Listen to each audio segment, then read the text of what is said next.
hello, everyone. Here we are again with another episode of Diary of a Professional. This is Ashley, Blue here.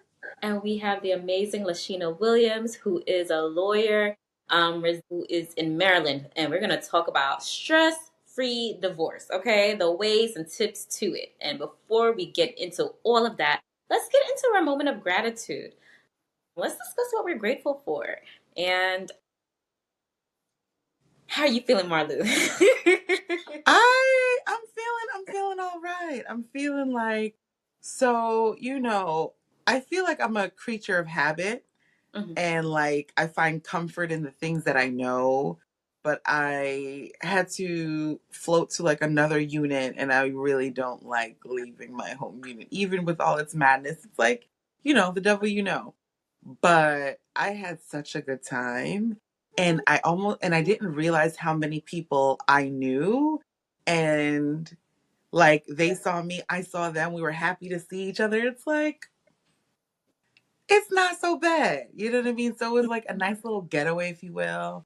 I did the minimum. And it was like I'm not used to that. We're always on the go on my unit. So it was like nice to kind of have a mini vacation at work and catch up with people, and I was even able to read. It was just like, yes. Oh, you had a good shift. No, I you did. No, I did. No, I did. had a good shift. Yeah. Oh I can't. man.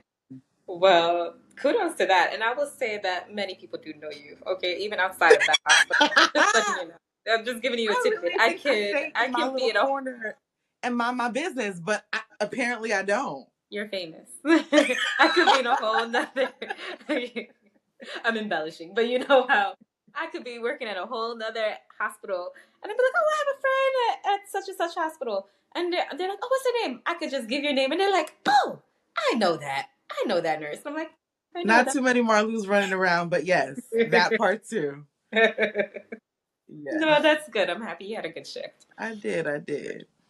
I guess I am just grateful for how people look to me to teach them. Mm, If that makes sense. yes. It's been an honor and privilege lately for people to say, hey, I heard great things about you. Can you be my preceptor for X amount of time? And Hmm. these days, it's so funny how I'm bringing that out. I'm like, who knows me? Who referred you to me? But Yes.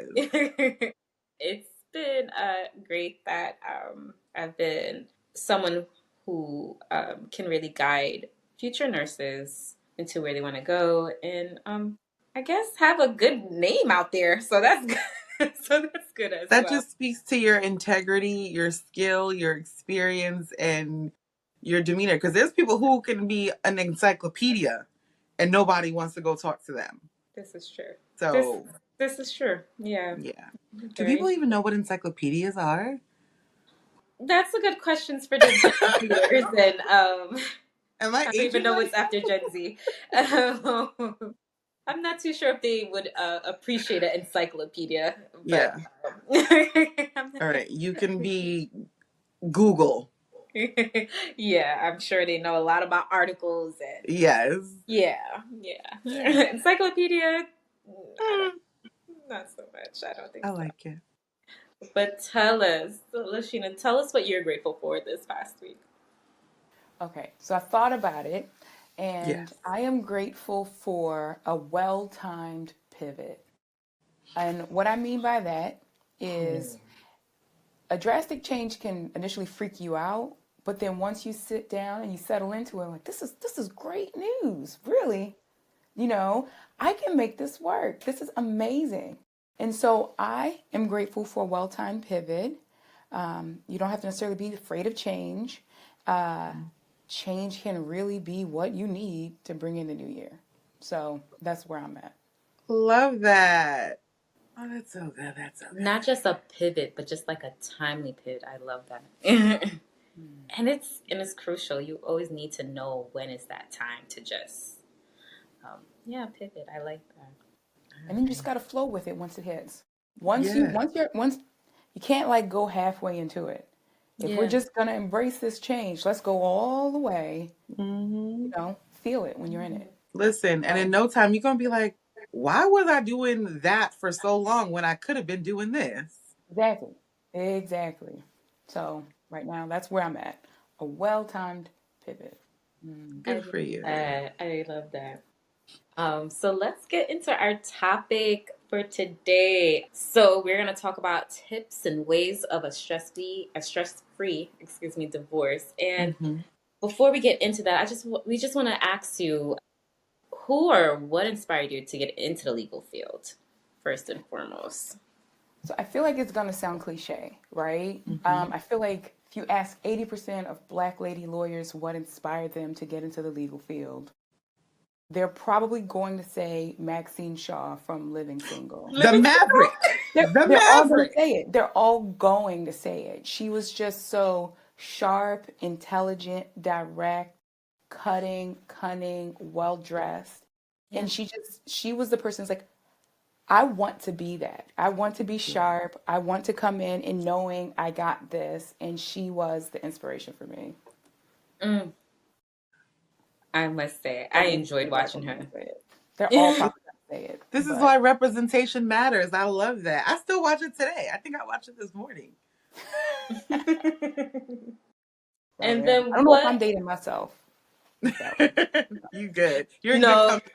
well, you're fine here.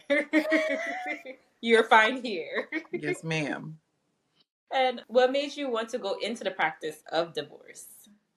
So for me, I always felt like the statistics for marriage are not that great, right? They're not. And knowing that, I feel like it's important for people to have someone that can understand where they're coming from, their cultural background, guiding them Mm. through the divorce process.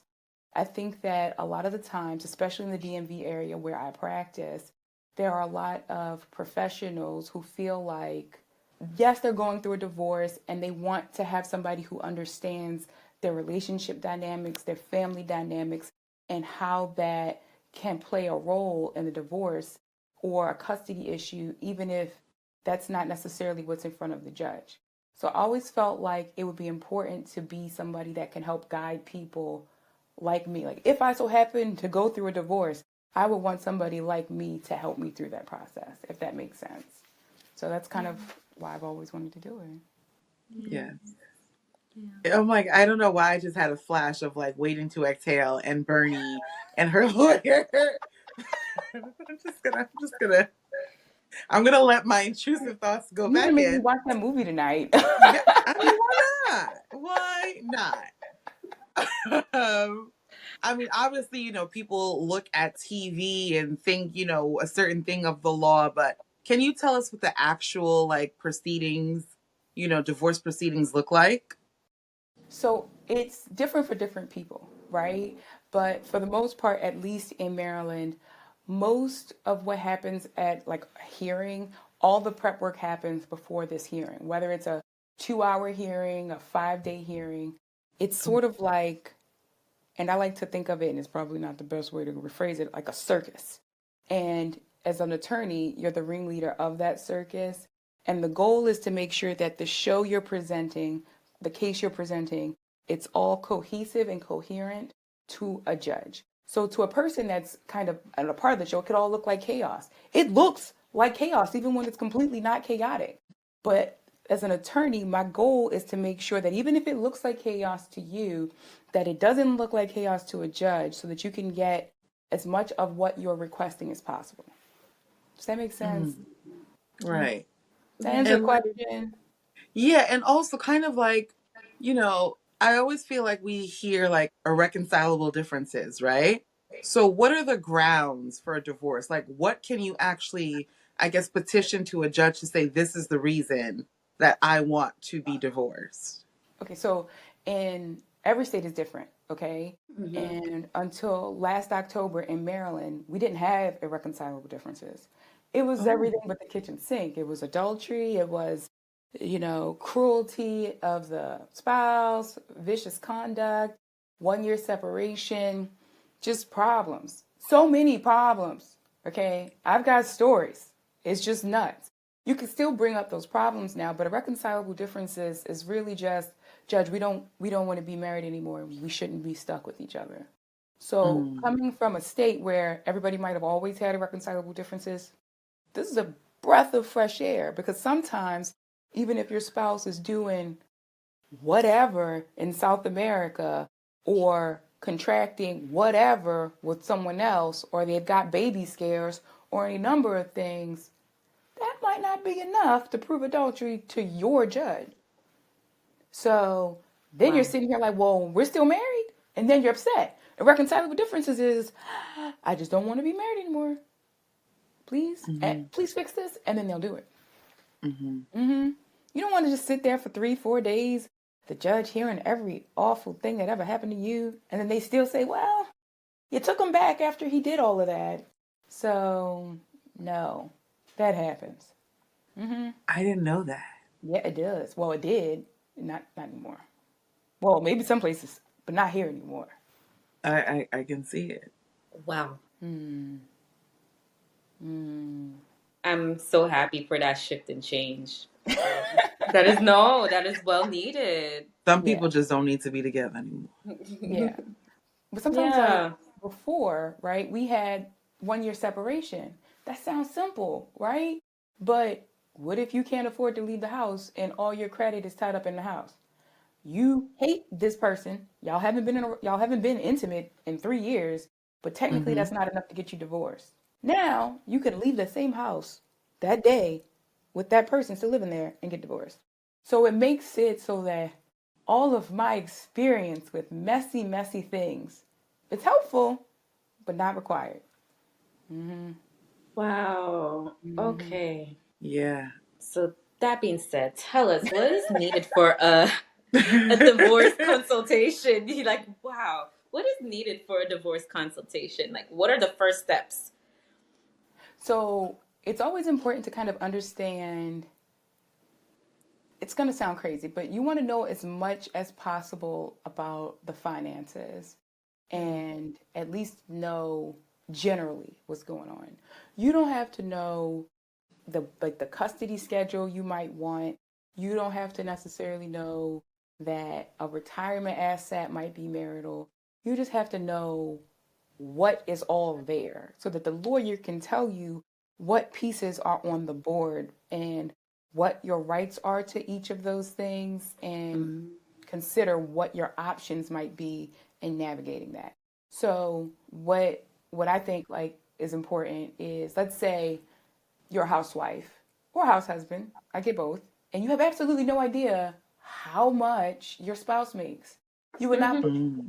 How many people have no idea how much their spouse makes in any way, whether they're a housewife or not? I have some guys who come in and say, my wife, she definitely has a job, but I pay all the bills, so I have no idea how much she makes, right? You want to know how much your spouse makes. You want to know if your spouse has retirement assets.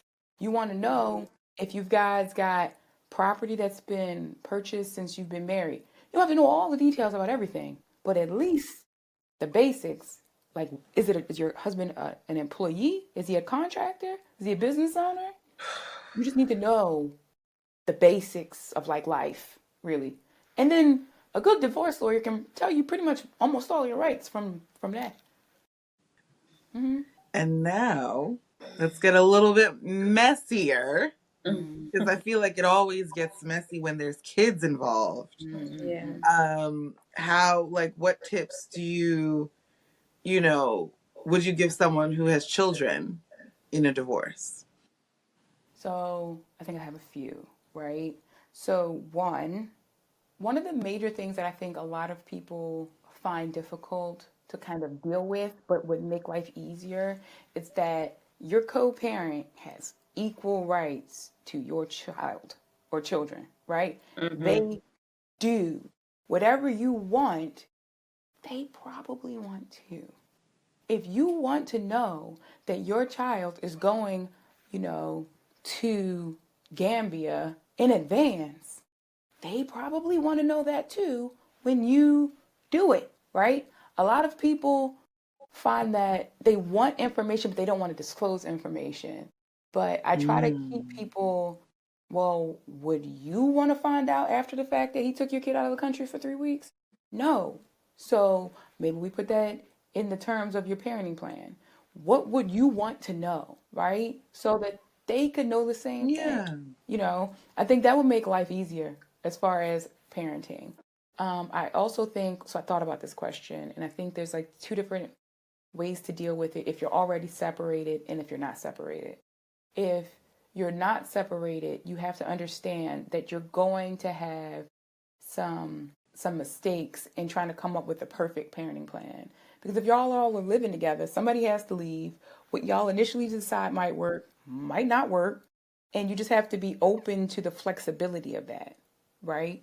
Mm-hmm. And if you are currently not living together, I think you have to be open to the flexibility of change helping the situation. Perhaps you don't need childcare if your spouse works from home and they're in the tech industry and they don't really do a whole lot and they can watch your kid and now everybody's got the kids and everybody's happy, right? So it's just about being flexible and trying to give your co-parent grace. I think that would make Mm. it a lot easier for a lot of people, to be honest. Yeah, absolutely.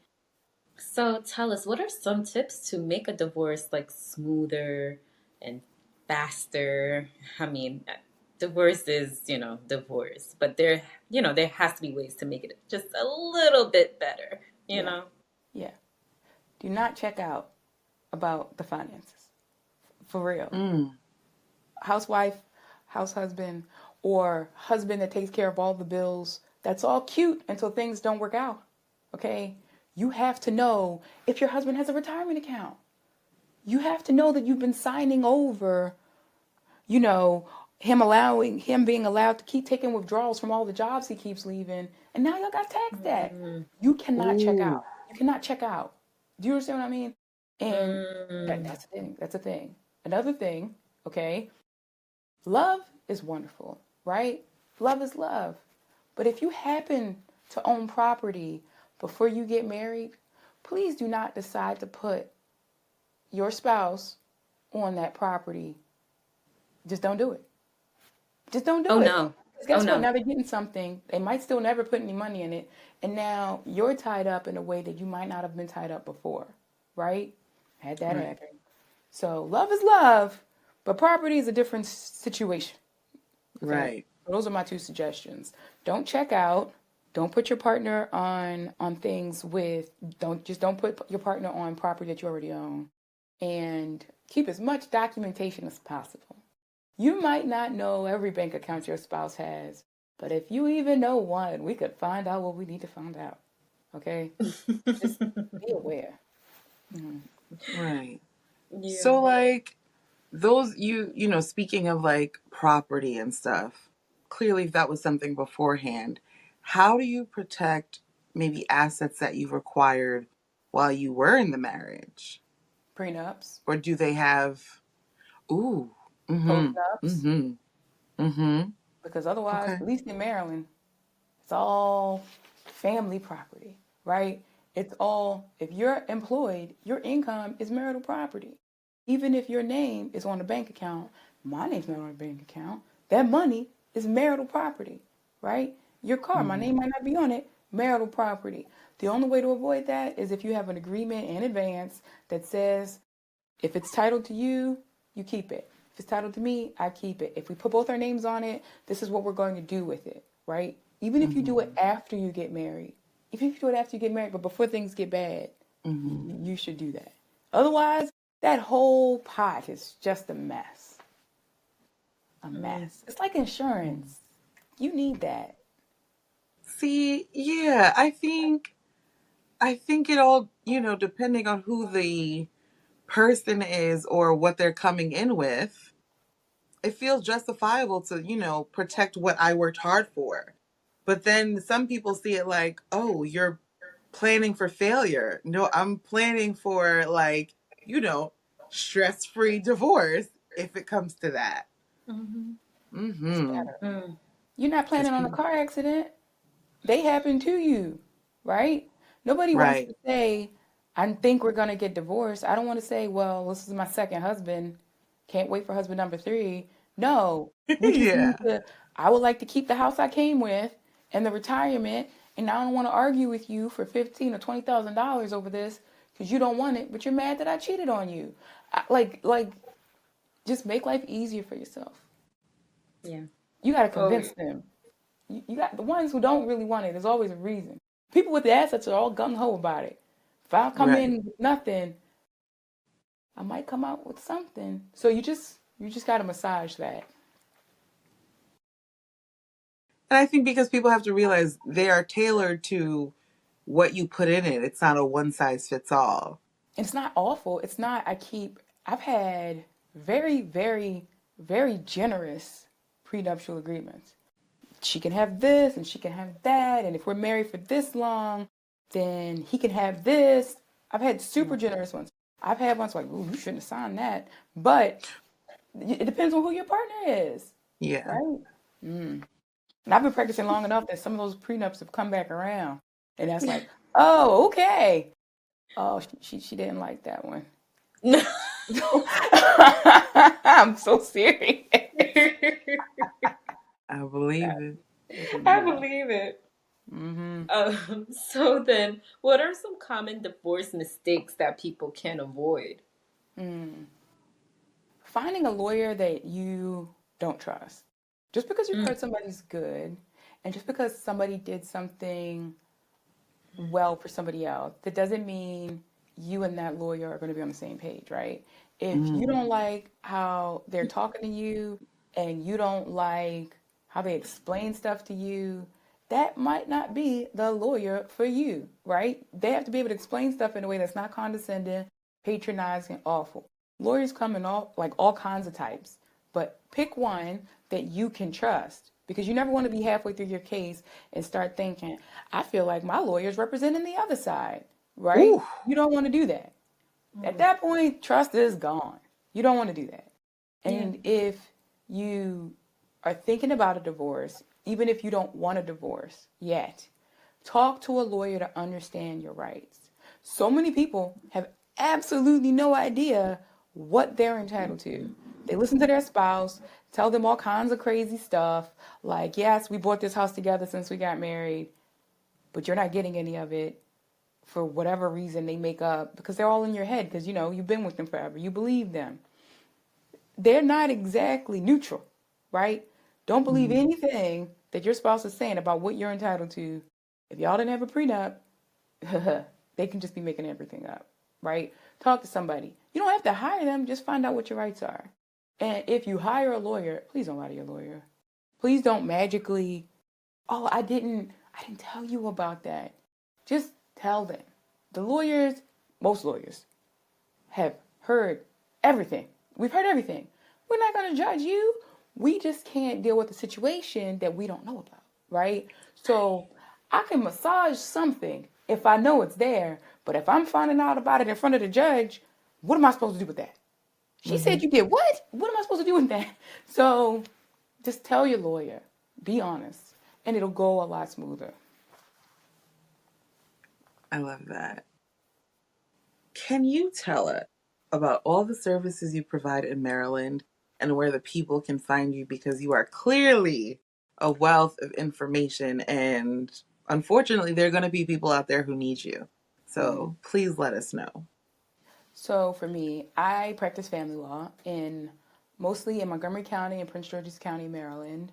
And what that means is my firm is comprehensive. So if you have a domestic violence case, we will handle that. But if you also Mm. have criminal charges related to a domestic violence case, we handle those as well. From divorce to custody to prenups to marital settlement agreements, we help our clients kind of get a hold of their relationship so that they can move forward. So my handle across all social platforms is LM as in Mary W Legal. You can find me on TikTok, YouTube, Instagram, and even Pinterest. I'm happy to help. Yes, yes, yes, yes. Thank you so much for joining us. Everyone, we hope you enjoyed this episode. Let us know your thoughts. I hope this was knowledgeable to you all in order to have those tips just in case you ever need these kind of knowledge. to move Yeah. forward if you're in dealing with a possible divorce. So yeah, let us know your thoughts, everyone. Yeah. Yes. And it doesn't have to only be a divorce. Going into it, so knowing how to set up your marriage so that you feel Yeah. safe and protected and secure. So we thank you so much, LaSheena, for joining us. Please, everyone, comment below, follow her. We will link her. And have an amazing day. Yes. Thank you, everyone. Till next time. Bye.